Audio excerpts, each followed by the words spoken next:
ജനങ്ങൾ സംസാരിക്കാൻ തുടങ്ങി. എന്താണ് ജനങ്ങൾ സംസാരിച്ചത്? എന്തുകൊണ്ടാണ് പാണ്ഡുവിൻ്റെ മൂത്തപുത്രൻ, ദുര്യോധനനേക്കാളും മൂത്തപുത്രനായ പാണ്ഡുവിൻ്റെ മൂത്തപുത്രനെ യുവരാജാവായി ധൃതരാഷ്ട്രർ അഭിഷേകം ചെയ്യാത്തത്? ജനങ്ങൾ സംസാരിക്കാൻ തുടങ്ങി. ജനങ്ങൾ സംസാരിച്ചാൽ എന്താണ് പ്രത്യേകത? ഉടൻ രാജാവ് അറിയും, അധികാരത്തിലിരിക്കുന്ന രാജാവ് അറിയും. എന്താണ്? ചാരശൃംഖല അത്ര ശക്തമാണ്. ഇന്നത്തേക്കാൾ ശക്തമായിരുന്നു അന്നത്തെ ചാരശൃംഖല. കാരണം ജനങ്ങളോട് അത്രയ്ക്ക് താല്പര്യമുണ്ടായിരുന്നു. ജനങ്ങളെ മക്കളെ പോലെ കരുതിയിരുന്നത് കൊണ്ട് അത്രയ്ക്ക് താല്പര്യമുണ്ടായിരുന്നു. ശക്തൻ തമ്പുരാനെക്കുറിച്ച് ഒരു ഐതിഹ്യമുണ്ട്. അദ്ദേഹം വൈകിയ ഭക്ഷണം കഴിക്കും, രാവിലെ ഉള്ളത്. ജനങ്ങളെല്ലാവരും ഭക്ഷണം കഴിച്ച് കഴിയട്ടെ എന്നുള്ളതാണ് അദ്ദേഹത്തിൻ്റെ ആ വൈകിയ ഭക്ഷണം കഴിക്കാനുള്ള കാരണം. നമ്മളെ അത്ഭുതപ്പെടുത്തുന്ന ഒരു സംഗതിയിൽ അത്ഭുതം തോന്നുന്നില്ലായിരിക്കും അല്ലേ? അത്ഭുതം തോന്നുന്നില്ലെങ്കിൽ വേണ്ട, ആ അത്ഭുതപ്പെടുത്തുന്നൊരു സംഗതിയാണത്. രാജാവ് വൈകി ഭക്ഷണം കഴിക്കുക. കാരണം ജനങ്ങളെല്ലാവരും കഴിച്ച് കഴിഞ്ഞിട്ടേ ഞാൻ കഴിക്കുള്ളൂ എന്നാണ്. ജനങ്ങളറിയുന്നില്ല ഈ വിവരം. ഇതിലൊരു മഹത്വമുണ്ട്, ഇതിലൊരു അസാധാരണത്വമുണ്ട്, ഇതിലൊരു ജനങ്ങൾക്ക് വേണ്ടി സമർപ്പിച്ച ഒരു ജീവിതത്തിൻ്റെ മഹനീയമായ ഛായയുടെ തിളക്കമുണ്ട്.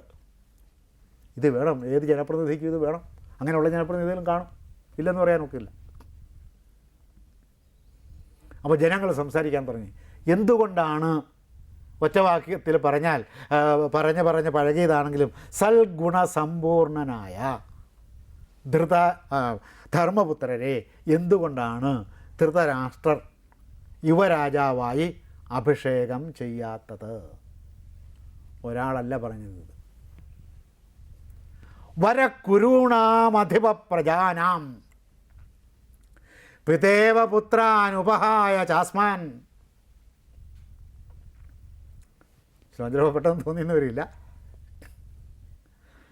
പൗരാണിമാൻ ജാനപദാംശ്ച സർവാൻ യേ ധർമ്മനിത്യസ്യ സതസ്തവൈവം.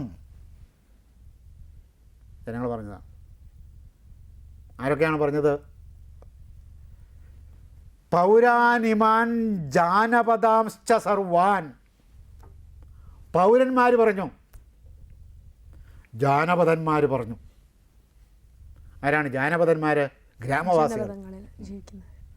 പൗരന്മാർ പുരത്തിൽ വസിക്കുന്നവർ, നഗരങ്ങളിൽ വസിക്കുന്നവർ, പട്ടണങ്ങളിൽ വസിക്കുന്നവർ. അപ്പം ജനങ്ങളെല്ലാവരും പറഞ്ഞു എന്നർത്ഥമായി. പൗരാണിമാൻ ജാനപദാംശ്ച സർവാൻ. ഇങ്ങനെ സർവജനങ്ങളും എന്തു പറഞ്ഞു? വരക്കുരുണാമധിപ, ഈ കുരുവംശത്തിൻ്റെ അധിപനായി ഇന്നു കാണുന്ന ധർമ്മപുത്രരെ. എന്തു ചെയ്യുന്നു അദ്ദേഹം? ഈ ധർമ്മപുത്രർ പ്രജാനാം പിതേവ പുത്രാൻ, പ്രജകളെ പുത്രന്മാരെ പോലെ സ്നേഹിക്കുകയും കരുതുകയും ചെയ്യുന്ന ധർമ്മപുത്രരെ എന്തുകൊണ്ടാണ് യുവരാജാവായി അഭിഷേകം ചെയ്യാത്തത്? ധിക്ധാർത്തരാഷ്ട്രം സുനൃശംസബുദ്ധിം. ധികാരിയായ നിന്ദ്യനായ ധാർത്തരാഷ്ട്രൻ ധൃതരാഷ്ട്രൻ്റെ പുത്രൻ ദുര്യോധനൻ. ഈ ധികാരിയും നിന്ദ്യനുമായ ദുര്യോധനൻ പിന്നെ എങ്ങനെയാണ്? സുനൃശംസബുദ്ധിം, ഹിംസ മാത്രമേ ചെയ്യൂ എന്ന് വ്രതമെടുത്തിട്ടുള്ളവനും. ഇതാര് പറയുന്നതാണ്? വ്യാസൻ പറയുന്നതല്ല, ഞാൻ പറയുന്നതല്ല, മഹാഭാരതത്തിന് അനുകൂലമായി വ്യാഖ്യാനം എഴുതിയിട്ടുള്ളവർ പറയുന്നതല്ല. ജനങ്ങൾ സംസാരിക്കുകയാണ്. ആരെക്കുറിച്ച്? ദുര്യോധനനെക്കുറിച്ച്. അല്ലാതെ ദുര്യോധനൻ ദുഷ്ടനാണെന്ന് വ്യാസൻ വെറുതെ പക്ഷപാതത്തോടെ പറഞ്ഞതാണെന്ന് ആരോപണമുണ്ട്. കൃഷ്ണനെ പ്രശംസിക്കാൻ വേണ്ടി, ധർമ്മപുത്രരെ പ്രശംസിക്കാൻ വേണ്ടി. കാരണം ദുര്യോധനൻ്റെ ഭരണം നല്ലതായിരുന്നു എന്ന് എഴുതി വച്ചിട്ടുണ്ട്. കുട്ടിക്കൃഷ്ണന്മാർ എഴുതിയിട്ടുണ്ട്. ദുര്യോധനന് ഈ പൊതുവേ ഭക്തന്മാർ പറഞ്ഞു വരുന്ന തരത്തിലുള്ള, അല്ലെങ്കിൽ പരമ്പരാഗതമായി പറഞ്ഞു വരുന്ന തരത്തിലുള്ള വലിയ കുറ്റങ്ങളൊന്നുമുള്ള ആളല്ല ദുര്യോധനൻ. അദ്ദേഹത്തിൻ്റെ ഭരണം നല്ലതായിരുന്നു എന്ന് ജനങ്ങൾ പറഞ്ഞിട്ടുണ്ട്. ഞാൻ നോക്കിയിട്ട് എങ്ങും കണ്ടിട്ടില്ല. മറിച്ച് പറഞ്ഞിട്ടുണ്ട് താനും. പിന്നെ ഒരു സന്ദർഭമുണ്ട്, അത് ആ സന്ദർഭം വരുമ്പോൾ പറയാം. അല്ലെങ്കിൽ കഥ നേരത്തെ കയറി പറഞ്ഞ് വലിയ സങ്കീർണതകളുണ്ടാകും. അപ്പോൾ ജനങ്ങൾ പറഞ്ഞിരുന്നത് എങ്ങനെയാണ്? സുനൃശംസബുദ്ധിം, അതിഹിംസ ചെയ്യുന്നതിൽ ഒരു മടിയുമില്ലാത്തവൻ. അതാണ് നൃശംസബുദ്ധി എന്നല്ല പറഞ്ഞത്. സുനൃശംസബുദ്ധിം ധിക് സൗബലം പാപമതിം ച കർണം. ഇപ്പം കർണം പോയില്ലേ? നിങ്ങളൊക്കെ കർണൻ്റെ ആരാധകന്മാരല്ലേ? എത്രയോ ആളുകളാണ് കർണൻ്റെ ആരാധകന്മാരായി ആരാധിച്ച് കർണൻ്റെ പാദങ്ങളിൽ വീണ് സമാധി അടഞ്ഞു പോയ എത്ര ആളുകളാണുള്ളത്. ഉള്ളൂർ വരെ മഹാകവി ഉള്ളൂർ എസ് പരമേശ്വര അയ്യർ വരെ വീണുപോയി. സ്വാമിക്ക് വല്ല കാര്യമുണ്ടോ? ഒരു കാര്യമില്ല. ഒരു സിമ്പതി ആയിരുന്നു കർണനോട്, ആരാധനയെക്കാട്ടിലും കൂടുതൽ അല്ലേ ആർക്ക്? പലർക്കും. കാരണം അവകാശങ്ങളും അവസരങ്ങളും എനിക്കൊന്നൊരു എമ്പതി, ഒരു സെൽഫ് പിറ്റി എന്ന് പറയുന്നത് സാധാരണ എല്ലാവർക്കും ഉണ്ടാകുന്നതാണ്. നിഷേധിക്കപ്പെടുന്നു, എല്ലായിടത്തും അവരവരുടെ സ്വഭാവത്തിൻ്റെ സംസ്കാരത്തിൻ്റെ നിമ്നോന്നത ഭാവം അനുസരിച്ച് കർണനെ സ്വീകരിക്കാവുന്നതാണ്. പക്ഷേ കർണൻ ഈ കൂട്ടത്തിൽ വീരനുമായിരുന്നു. അപ്പോൾ ഒരു വീരാരാധന വരും. പിന്നെ കർണൻ ആരെന്ത് ചോദിച്ചാലും കൊടുക്കും എന്നൊരു പ്രസിദ്ധിയുണ്ട്. മഹാഭാരതത്തിൽ നിന്ന് അങ്ങനെ കിട്ടുന്നില്ല. ആരെന്ത് ചോദിച്ചാലും കൊടുക്കുന്നയാളാണ് കർണൻ എന്ന് കിട്ടുന്നില്ല. ബ്രാഹ്മണർ ചോദിച്ചാൽ കൊടുക്കുക എന്ന് പറയുന്ന ഒരു ദൗർബല്യം അദ്ദേഹത്തിനുണ്ടായിരുന്നു.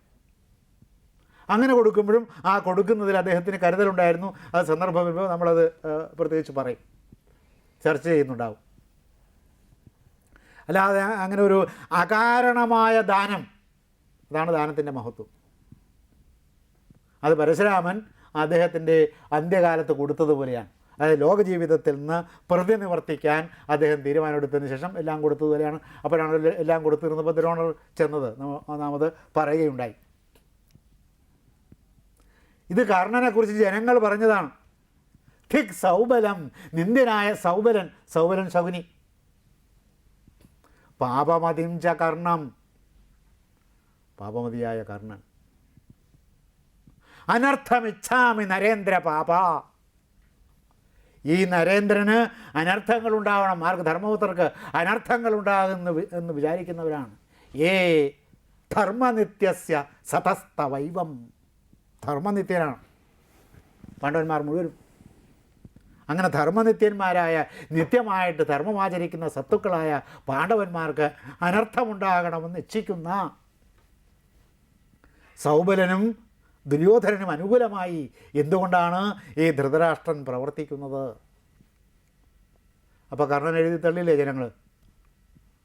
അപ്പോൾ കർണനെ പ്രശംസിക്കുമ്പോൾ, കർണനെ പ്രശംസിക്കരുതെന്ന് ഞാൻ പറയുന്നില്ല, കർണനെ പ്രശംസിക്കുമ്പോൾ കർണനെതിരായി അന്നത്തെ ഭാരതത്തിലെ സർവ്വരാജ്യ തൊഴിലാളികൾ പറഞ്ഞിരിക്കുന്നത് എന്താണെന്ന് നോക്കണം. സർവ്വരാജ്യ തൊഴിലാളികൾ ഇങ്ങനെയാണ് പറഞ്ഞത്.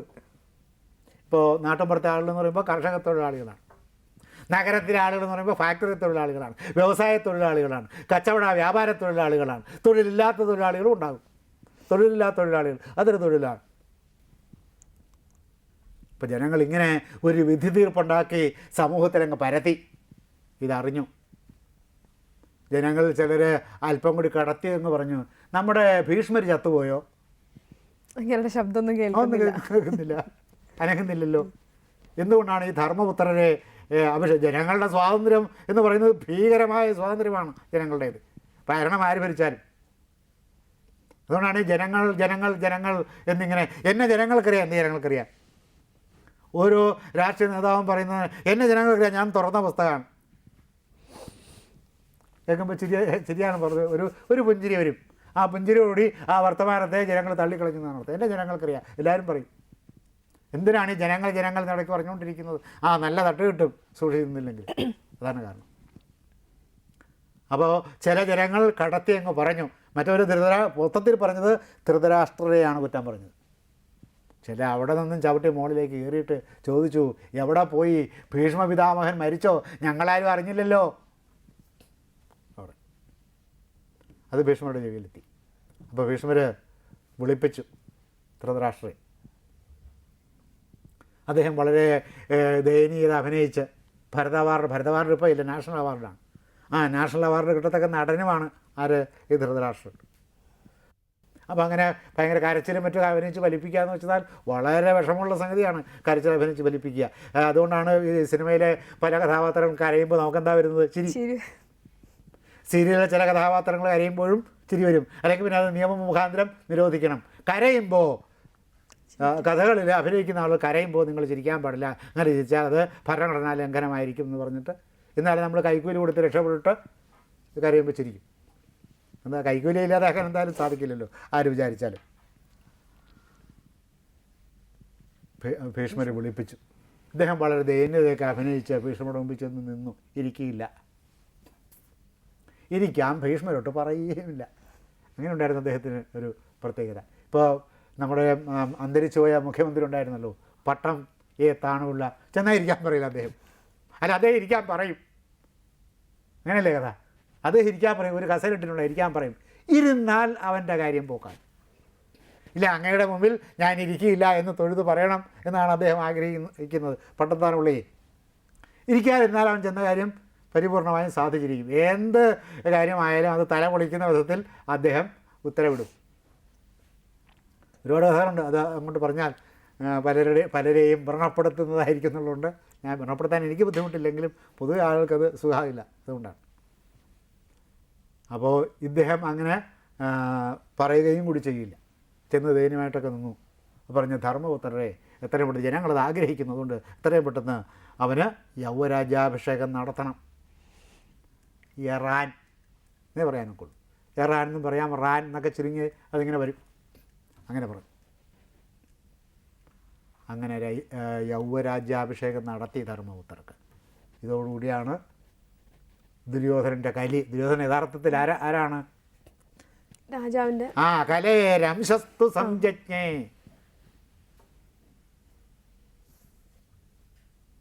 കലിയുടെ അംശത്തിൽ നിന്ന് ജനിച്ചവനാണ് ഇവൻ. ആ കലി അങ്ങോട്ട് ഇളകി. ആ കലി ബാഹ്യമായിട്ട് രോമകൂപങ്ങളോട് കൂടി കലിയുടെ അംശം പുറത്തേക്ക് വ്യാപിക്കാൻ തുടങ്ങി. അപ്പോൾ ഈ യൗവരാജ്യാഭിഷേകം കൂടി കഴിഞ്ഞ സമയത്താണ് ആര് പ്രവേശിക്കുന്നത്? ഇവർ 4 പേരും കൂടി, ഈ ദുഷ്ടതയുടെ ചതുർമൂർത്തികൾ ഇദ്ദേഹത്തിൻ്റെ അടുത്തേക്ക് പ്രവേശിക്കുന്നു. അപ്പോൾ കാൽപെരുമാറ്റത്തിൻ്റെ ഒച്ച കേട്ടാൽ കാൽപെരുമാറ്റത്തിൻ്റെ ഒച്ചയിൽ നിന്ന് വന്നത് ആരാണെന്ന് ഇദ്ദേഹം ഗ്രഹിക്കും. അത് ഈ അന്ധന്മാർക്കുള്ള ഒരു വലിയ സിദ്ധിയാണ്. അവർക്ക് കണ്ണ് കാണുന്നവർ നടന്നു പോകുന്നത് പോലെ തന്നെ വഴി പരിചയിച്ചാൽ നടന്നു പോകാൻ ഒരു വിഷമം ഉണ്ടാകില്ല. നമ്മുടെ റോഡിൽ പറ്റില്ല, പിറ്റേ ദിവസം ഒരു കുഴി ഉണ്ടായിട്ടുണ്ടാകും അവിടെ. ഈ പാർട്ടി പ്ലീനത്തിൻ്റെയോ അല്ലെങ്കിൽ പാർട്ടി സംസ്ഥാന സമ്മേളനത്തിൻ്റെയോ കൊടിമരമോ അല്ലെങ്കിൽ അതിൻ്റെ അലങ്കാരത്തിനുള്ള കുറ്റിയോ കുഴിച്ചിട്ട് ഒരു കുഴി വന്നിട്ടുണ്ടാകും. ഇത് മറ്റൊന്നും വിചാരിച്ചിട്ടുണ്ടായാലും കുഴി കാല് പോകും. മറ്റിന്ദ്രിയങ്ങൾ കൂടുതൽ ഇന്ദ്രിയ പ്രവീണത സിദ്ധിക്കും.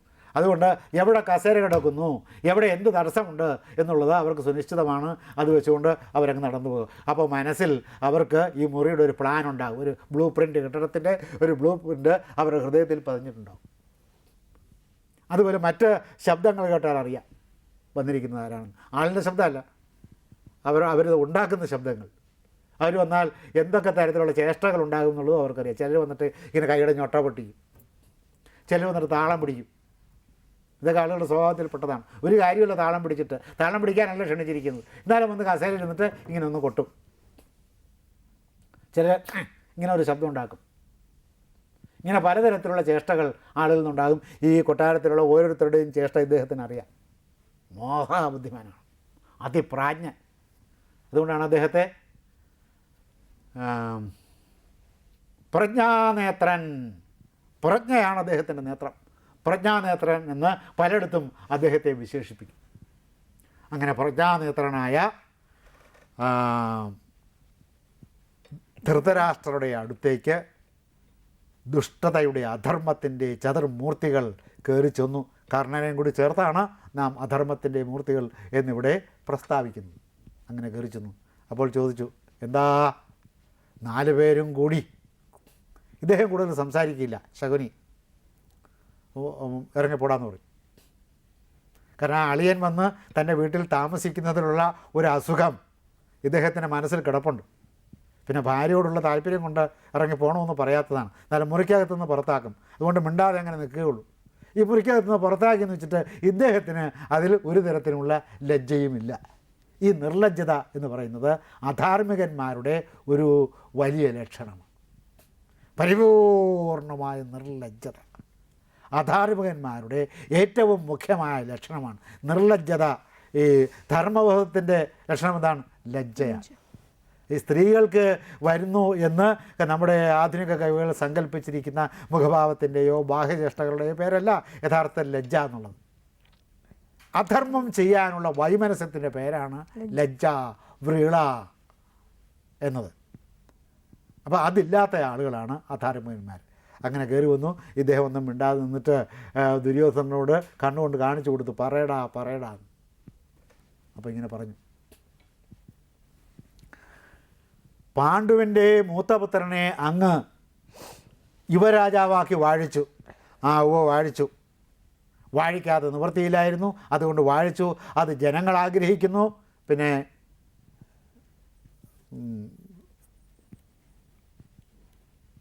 ജനങ്ങൾ ആഗ്രഹിക്കുന്നു, പിതാമഹൻ എന്നെ ഉപദേശിക്കുകയും ചെയ്തു. അതുകൊണ്ട് ചെയ്യാതെ നിവൃത്തിയില്ലായിരുന്നു, അതുകൊണ്ട് എനിക്ക് ഇഷ്ടമുണ്ടായിരുന്നില്ലെങ്കിലും ഞാൻ ചെയ്തു. പിന്നെ ധർമ്മം അങ്ങനെ ചെയ്യുക എന്നതാണ്. ഇല്ല, ഞാനിപ്പോൾ ഒരു ധർമാധർമ്മത്തെക്കുറിച്ചുള്ള ചർച്ചയ്ക്കല്ല അച്ഛനടുത്തേക്ക് വന്നിരിക്കുന്നത്. ഞങ്ങൾക്ക് ചില കാര്യങ്ങൾ പറയാനുണ്ട്, ഞങ്ങൾ ചില പദ്ധതികൾ ആസൂത്രണം ചെയ്യാനുണ്ട്. ആ പദ്ധതികൾ നടപ്പിൽ വരുത്തണം. അതിന് അച്ഛൻ്റെ അനുവാദം വേണം. അച്ഛൻ അടക്ക് കയറി വിഘാതമായിട്ട് നിൽക്കരുത്. ആ കാര്യം പറയാനാണ് വന്നത്. അച്ഛൻ വിഘാതമായിട്ട് നിന്നാലും ഞങ്ങൾ നടത്തും. അവിടെയാണ് ഇദ്ദേഹം പരാജയപ്പെടുന്നത്. അച്ഛൻ വിഘാതമായിട്ട് നിന്നാലും ഞങ്ങൾ ആസൂത്രണം ചെയ്തിരിക്കുന്ന ആസൂത്രിത പദ്ധതി ഞങ്ങൾ നടത്തുമെന്ന് പറയുന്നിടത്താണ് ഈ ധൃതരാഷ്ട്രം പരാജയപ്പെടുത്തുന്നത്. അദ്ദേഹത്തിന് എന്ത് പറഞ്ഞാൽ മതി, അങ്ങനെയാണെങ്കിൽ നീ അതൊന്ന് നടത്തരാ, ഞാനൊന്ന് നോക്കട്ടെ എന്ന് പറഞ്ഞാൽ അത് തീർന്നു. പക്ഷെ അത് പറയാനുള്ള ധൈര്യം, അത് പറയാനുള്ള മനക്കെട്ടി, അത് പറയാനുള്ള ഒരു ഉൾക്കരുത്ത് ഈ പുത്രവാത്സല്യം കൊണ്ട് ഈ വൃദ്ധന് ഇല്ലാതെ പോയി എന്നിടത്താണ് ആ വൃദ്ധൻ പരാജയപ്പെടുന്നത്. അത് അദ്ദേഹത്തിൻ്റെ സ്വഭാവത്തിൻ്റെ ഒരു സവിശേഷതയാണ് താൻ. ശരി, എന്താണ് നിങ്ങൾ ആവിഷ്കരിച്ച് വെച്ചിരിക്കുന്ന പദ്ധതി കേൾക്കട്ടെ, പറയുക.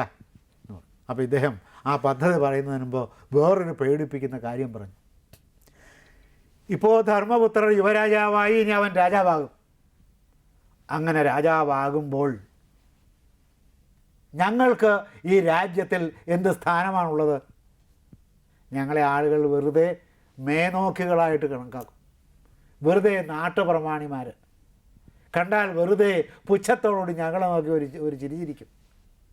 ഞങ്ങൾ കാണുമ്പോൾ ചിലർ എഴുന്നേറ്റു എന്ന് വരുത്തും. എഴുന്നേക്കില്ല.